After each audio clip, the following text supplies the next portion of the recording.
Мен фестивальдарда ири башланганга 5 жыл кетти. Шактыйна фестивальда булга енді менә бүгінгі күнге туры келді.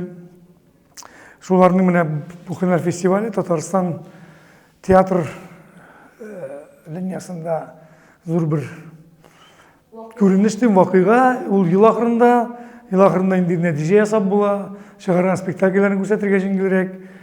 Бит шул елны чыккан премьераларны әлбәттә элегенде Камал театры басында үтә иде. Менә хәзер Кариев театрында бит инде шундый уңай үзгәрешләр минемчә шундый ниндидер бер сикереш бара, квантика дименде минандай берне талпыну. Гомумән татар театры арасында мөмкиндә зур казанышлар бар. Татарстанда менә бу бер 5-6, бәлкем даже күбрәктер, 10 еллык мин уйлыйм инде Нияз Икламов тарафыннан эшләнгән шушы җирлек сугарылган уңай түгел, гомумән аның җитәкчелегендәге.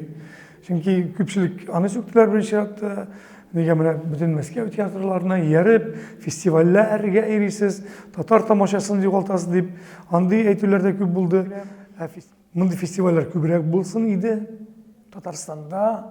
Чөнки без инде бүген Татарстанның bir Камал театрына күрәдек, Академия театры, аның уңышлары белән сыкланадык. Хәзер инде бөтен театрларда зур бер адым ясадылар, күтәрелделәр. Әлмәт, менә Минзәлә, Әтнә, Кариев театры, Русский театр, менә шундый безнең театр шул сафта, Түбән Кама театры, менә шундый бара безнең алга барыш бар. Әтнә театрын әйттем икән, менә маскаларда.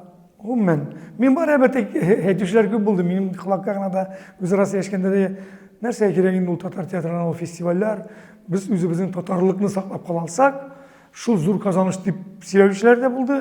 Мин булай дип әйтәсем килә. Аларга да әйтүләренә нигезләнеп, таянып, казаныш татар театрларының фестивальләрдә катнашуы ул татар театрларының нинди үсеш башчысына икәнен күрсәтә.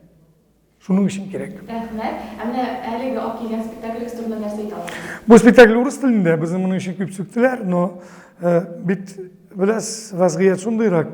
Буада 62% татарлар яши, 29% чуашлар яши, 14% яшәүчеләр, урыслар, калганнар милләт, төрле милләт аны барса театрга җире дигән сүз түгел.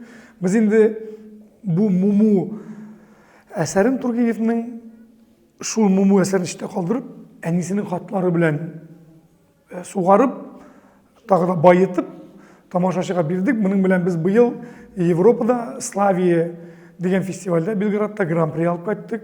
Арт-миграция фестиваленә юллама алдык. Перимдә булдык, Губахыда ландшафтный фестивальдә, анда иң яхшы спектакль дип табылдык. Менә бу быел гына бу шушы безнең барыңның 4нче фестивале. Бик зур рәхмәт сезгә. Киләсе безнең яшь режиссерыбызга нәрсәләр теләрсез? Тимур Кулов, татар баласы, әле ул татарча бик әйбәт белми, өйрәнү юлында. Шуңа булгач татарның иң талантлы режиссерларының берсе ул Тимур Кулов. Хәерле кичләр. Әлеге фестивальдә катнашу театр өчен театрга нинди үсеш бирәме? Әлбәттә, бу фестивальдә катнашу театрга зур мөмкинлекләр бирә, яңа ачышлар.